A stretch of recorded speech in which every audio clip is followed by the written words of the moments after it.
salam selangkah maju. Selamat bertemu lagi dalam YouTube channel saya. Untuk topik kali ini, saya akan menerangkan 6 dasar ketakutan yang ada pada setiap manusia. Setiap manusia mempunyai ketakutannya sendiri, termasuk juga saya. Saya juga mempunyai ketakutan saya yang tersendiri. Pelajari dan ketahui 6 dasar ketakutan pada manusia. Dengan mengetahui 6 dasar ketakutan manusia ini, kita akan dapat mengenal pasti apakah jenis-jenis ketakutan yang ada dalam diri kita yang boleh menghalang kejayaan kita. Sebelum saya lanjut, jangan lupa like-nya, subscribe, dan share kepada rekan-rekan supaya kita dapat berbagi informasi yang sangat berguna ini. Teruskan menonton. Apakah itu ketakutan dasar manusia? Tidak ada satu orang pun di bumi ini yang tidak memiliki ketakutan. Walaupun seseorang itu mengaku dia itu berani. Ketakutan itu ada dalam banyak bentuk. Contohnya, takut akan binatang buas, takut akan ketinggalan, takut akan kritikan, takut akan kehilangan cinta, takut menderita, dan banyak lagi. Ketakutan adalah suatu tanggapan emosi terhadap suatu ancaman. Takut adalah suatu mekanisme pertahanan hidup dasar yang terjadi sebagai respon pada suatu kejadian ataupun keadaan, seperti rasa sakit ataupun ancaman bahaya. Beberapa ahli psikologi juga mengatakan bahwa ketakutan ini adalah emosi dasar, selain daripada kebahagiaan, kesedihan, dan juga kemarahan. Sememangnya, ketakutan itu ada pada diri manusia dan itu adalah normal. Tergantung cara pandang kita melihat dari dasar ketakutan itu. Dari semua ketakutan-ketakutan ini, ada 6 dasar ketakutan. Sekiranya kita tidak mampu mengawal rasa takut ini akan boleh menyebabkan penghalang kepada kejayaan kita. Ketakutan yang pertama yaitu takut akan rasa sakit. Saya pasti kita semua tidak suka rasa sakit itu. Rasa sakit bukanlah sesuatu yang nyaman ataupun sesuatu yang bagus dirasakan. Inilah karena sekiranya seorang itu tidak mau sakit, mereka akan berusaha menjaga pola makan, senantiasa bersenam, dan sekiranya mereka merasakan diri mereka semakin gemuk ataupun obesity, mereka akan berusaha untuk diet supaya dapat menurunkan berat badan mereka, supaya mereka dapat dihindari daripada penyakit-penyakit yang berbahaya di masa akan datang. Saya pasti kita semua pernah mengenali beberapa orang di sekeliling kita yang pernah mengalami sakit yang parah. Sudah pasti kita tidak mau berada dalam keadaan seperti itu. Ketakutan yang kedua yaitu takut akan kematian. Sememangnya kematian itu adalah pasti. Dengan itu, pastikan selama kita masih hidup, lakukanlah perkara-perkara yang baik dalam kehidupan kita. Meskipun orang menyadari dan tahu kematian itu adalah pasti, tetapi masih ada orang yang takut akan kematian ini. Ketakutan dasar yang ketiga, ini adalah ketakutan yang banyak dialami dalam kalangan masyarakat kita. Ketakutan itu adalah ketakutan akan kegagalan. Sifat yang terlalu kuat akan ketakutan akan kegagalan ini akan boleh menjadi penghalang dari kejayaan kita. Mereka yang takut untuk gagal akan takut untuk memulakan sesuatu yang mereka tidak pasti. Padahal, tiada pun yang tahu apabila mereka melakukan sesuatu itu sama ada mereka gagal ataupun mereka akan berjaya.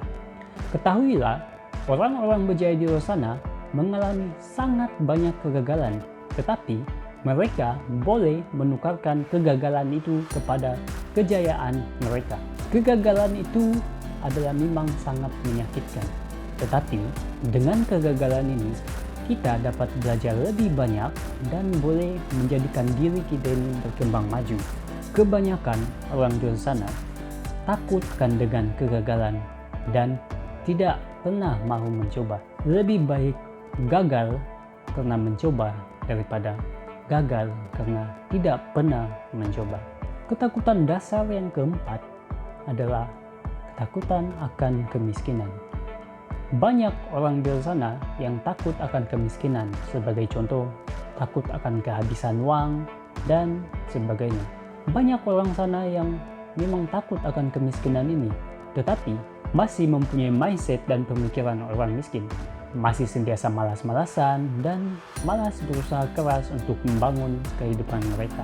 Sebetulnya, pemikiran takut akan kemiskinan ini boleh menjadi pemacu pada diri kita untuk terus berjaya jika digunakan dengan cara yang betul.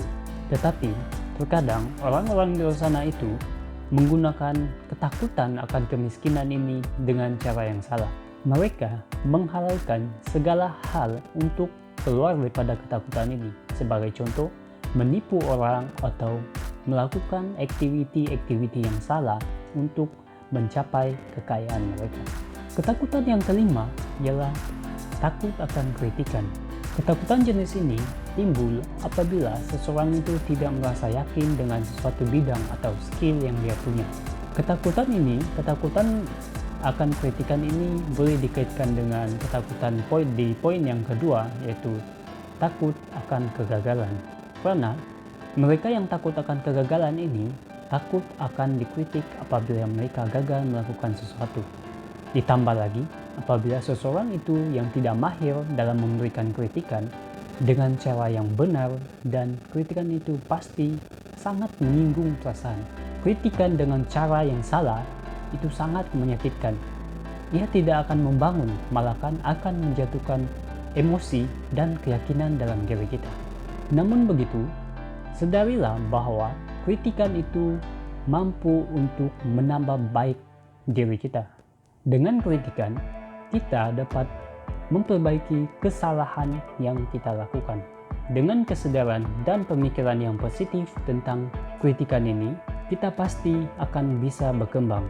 Contohnya, sekiranya kita tidak pernah menerima kritikan, kita akan tetap berada di tahap kita yang sekarang ini. Dengan kritikan, kita dapat memperbaiki setiap kelemahan-kelemahan yang kita hadapi. Tiada satu pun orang di dunia ini yang sempurna. Dengan itu, hidup kita ini sangat perlukan kritikan untuk membangun diri kita ke arah yang lebih baik. Ketakutan dasar yang terakhir, ketakutan yang keenam, yaitu ketakutan hilang akan kasih sayang. Rasa takut ini akan dialami di setiap golongan masyarakat, terutama di golongan remaja-remaja, apatah lagi di golongan remaja yang sedang mencari pasangan hidup. Ketakutan akan rasa kehilangan kasih sayang ini dialami tidak mengira faktor umur.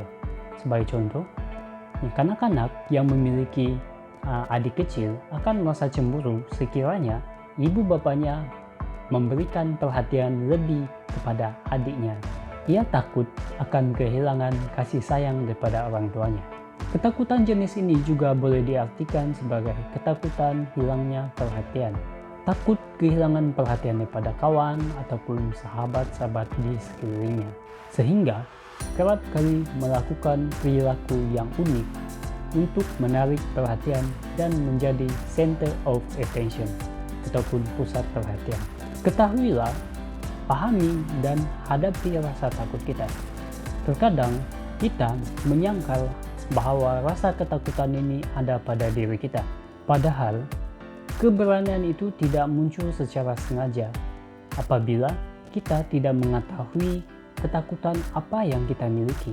Akui bahwa ketakutan itu nyata dan sememangnya wujud dalam diri kita. Apabila kita mengetahui dan memahami punca kenapa kita merasa takut, maka inilah masanya untuk mengambil tindakan untuk berubah. Cobalah berpikir untuk melawan rasa ketakutan ini, dan ketakutan itu pasti akan hilang sedikit demi sedikit dari kehidupan kita. Kenal pasti dasar ketakutan yang kita punya dalam kehidupan kita, belajar cara melawan rasa ketakutan kita, dan jangan jadikan rasa ketakutan itu penghalang dari kejayaan kita. Pahami setiap 6 dasar ketakutan ini, dan kita pasti boleh berjaya dalam kehidupan kita. Sampai di sini saya. Jangan lupa komen, like, dan subscribe YouTube channel saya. Saya Swenly, selamat bertemu di video selanjutnya. Bye-bye.